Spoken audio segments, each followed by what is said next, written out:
Hey, good morning everybody, and welcome to the vlog. And I hope the start of your day is absolutely incredible. I tell you what, I've got this incredible snake right here. Of course, this is a pastel leopard clown ball python. Of course, the clown ball python is all the rage in the ball python world right now. It seems like everyone just loves clowns, and I know why, because I love them. As a matter of fact, we had the very second clown ball python ever imported into the country way back in the late 90s. So we've been working with clowns for a long time, and they are a recessive, beautiful, incredible animal. And this girl here's clutch is ready to be cut. That's right, it's 57 days after this girl laid her clutch, and she was bred to a pretty special male. And that's this smoker here. This is actually a banana clown ball python. So my hopes are when we cut this clutch, I think there are 6 eggs, 5 or 6 eggs, and I'm hoping that I can get a banana pastel leopard clown ball python. Really, I wouldn't mind getting a banana leopard clown ball python either. Regardless, any of the animals in there is going to be amazing. Because it's recessive, they're all going to be clowns, which is pretty cool. So I've been anticipating this clutch for the last 57 days, and just a few days from now we have another really cool clown clutch to cut too, so that's going to be amazing too. So what do you say we head over to the reptarium and cut a clutch of eggs?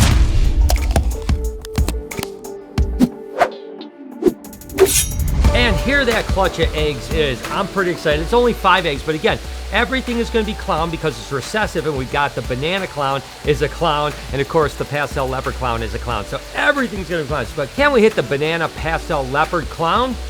That is yet to be seen. Let's go ahead and jump in and find out what we get. And again, the thing that's nice is because they're both recessive, we know everything's going to be clown. So the worst animal in here is still going to be an awesome, awesome, awesome snake. And right off the rip, ooh, we got a neat little animal here. It is weirdly enough a normal clown ball python. So I just said the worst we can get is a clown. And guess what? We got the worst we can get, which is a clown to start off. But still a very beautiful animal. Doesn't look like a leopard to me, so probably just a normal clown. 4 eggs to go. And I just want to produce that banana leopard clown so bad. Let's see what we got. Oh, well, we have a pastel leopard clown. So this is just like the mom, right? So it's a pastel, it's a leopard, and it's a clown. So that's cool. So the only thing we didn't hit in this one is the banana. 3 eggs to go. Let's do this. I gotta produce some banana clown stuff, and the banana leopard clown stuff would be ridiculous. So let's go ahead, cross our fingers. 3 eggs. And I've got a good feeling about this egg right here. This is the egg that I think is gonna do it. This is the egg. I have a feeling. What do we have? All right, look at this. Dude, I think we hit it. I think we hit the banana leopard clown ball python. So I don't know if it's a pastel. Really hard to tell if it's pastel, to be honest with you, the banana and stuff like that. Definitely a banana, definitely a clown, and looks to be a leopard. As a matter of fact, I am 99.9% sure. So really, that was the animal I was hoping to hit right here. The banana leopard clown. If it's pastel, doesn't matter anyway. As a matter of fact, sometimes the pastel can take away from kind of the beauty in this particular animal. So that is it. We've got 2 eggs to go, and we finally hit the animal I was hoping for. And again, I predicted it, right? No, I don't know. I just got lucky. Let's go ahead and cut these last 2 eggs. And again, it's so cool when you know that you're gonna get banana clowns and all kinds of stuff. Another, oh my gosh, this one looks even better. This is definitely a banana leopard clown, and really reduced and really beautiful. This one actually looks incredible. I actually think that there's a chance the other one is a pastel because I can see some of that fading and blushing in it, whereas this one looks like it does not have the pastel, and oh my goodness, this is a ripper right here. Again, banana leopard clown. Whoo, doggy, I tell you what, that is I can't wait till these guys hatch out. It's going to be so exciting. We still have 1 egg to go. All right, here we go. What are we going to have in this last egg? I tell you what, no matter what, this was exactly what I was hoping for. So what do we have here? We have actually just a leopard clown ball python. So we end up, this is a really interesting variety because we kind of hit every single thing. We hit a normal clown to start off with, then we hit a pastel leopard clown next, then we hit a pastel banana leopard clown, and then we hit the banana leopard clown, and then ultimately we hit a leopard clown. Literally almost every single combination that you really want to get, we hit in those 5 eggs. Every egg was different. 5 different animals, but all 5 were expressing the genes that we were hoping to hit. How awesome is that? That is an amazing clutch. I don't show RJ nearly enough. Hey, RJ, what's going on, buddy? He knows there's food time. Food time. Come on. Come on. There you go.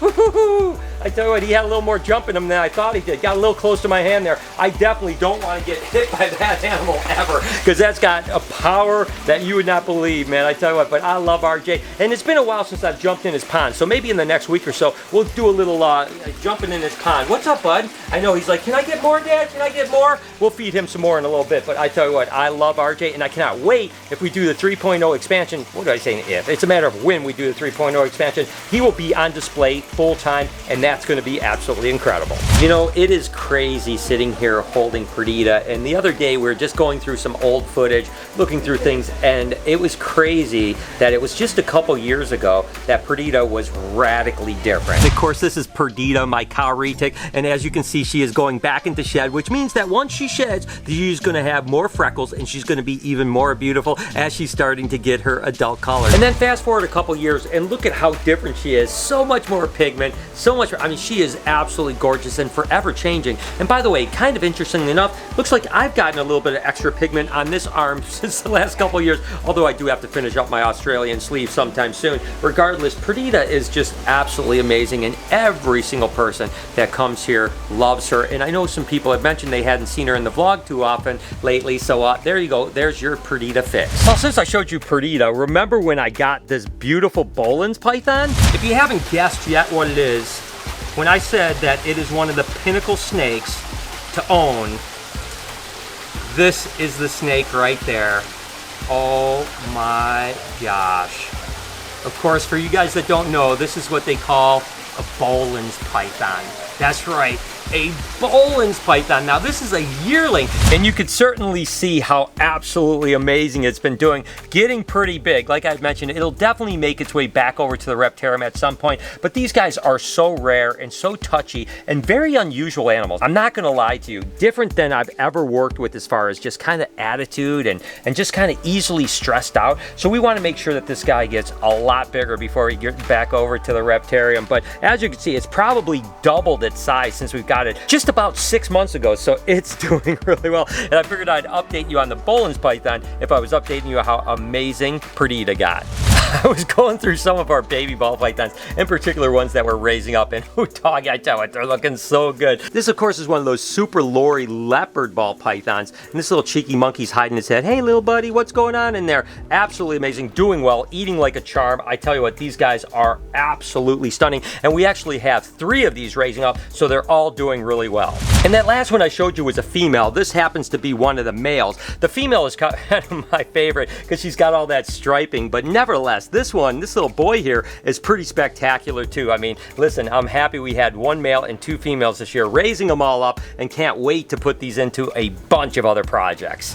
And take a look at this monkey here. You guys may remember when we cut this clutch, I was over the moon with this one. This is actually a banana Enchi Mojave clown ball python. Oh my gosh. Again, I talked about earlier how clown ball pythons are amazing. This little monkey right here, which is a boy, is definitely a keeper, a raiser, and hopefully this next year in 2022, he will be able to breed some females. I tell you what, I love this. One of my favorite ball pythons that we produced this year, just because it's absolutely incredible.